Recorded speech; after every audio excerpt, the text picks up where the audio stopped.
Hey, welcome back.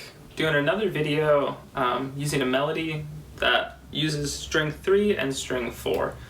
So let's just hop right into it. Check out the music on the screen. You're going to notice some things that are really familiar from the previous melody. Most of the notes are going to be the same, and most of the rhythms that we're using are going to be the same, but again, this melody, like exercise 2 for the first and second string, is in 3/4. So let's just refresh really quickly that each measure is only going to be getting 3 beats as opposed to 4. Hopefully you can hear that and you'll be able to count through that on your own. So let's just go through this normal proceeding that we've been using, left hand alone, right hand alone, and then putting it together. So you just walk through what's going on with the left hand, gonna say the note names out loud, and put my fingers exactly where they need to go. Starting with this open G. G, G, E, E, E, E, F, F, G, G, G, E, E, F, G, G, 2, 3, stop. So just want to draw your attention to one thing that's going on with the left hand that maybe you want to implement that's a little bit new. If you look at measure 4, you'll see 2 Fs and then a G. Those Fs are going to be played on string number 4 here, and that G is going to be played on the open 3rd string here. And so what could happen is we'll get those 2 notes ringing out over top of each other, like this.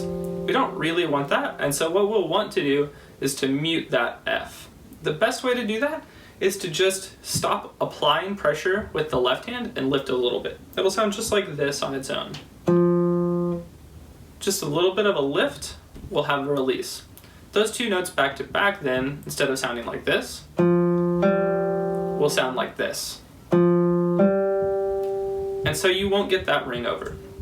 Try that on your own a little bit, isolate it, get comfortable, and then put it back into the context. And I think you'll find it really enhances the music and makes it much more clear.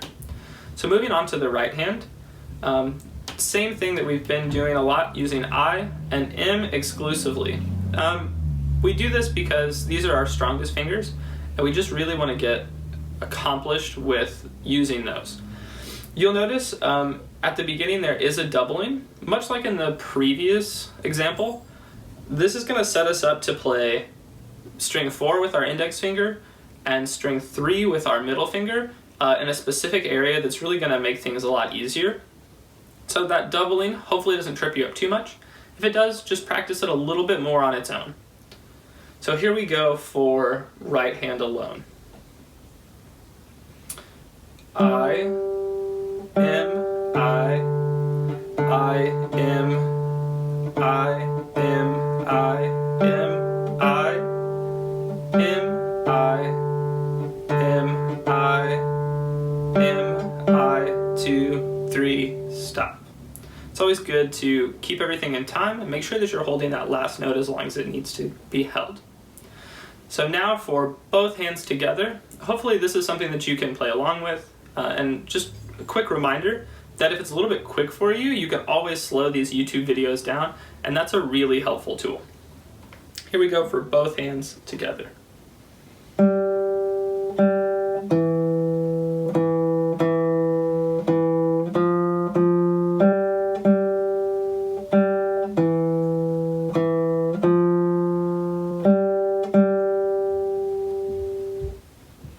There we go, both hands together.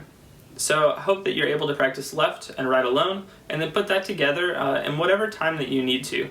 Remember to take things as slow as you need to play them really accurately and comfortably. Happy practicing!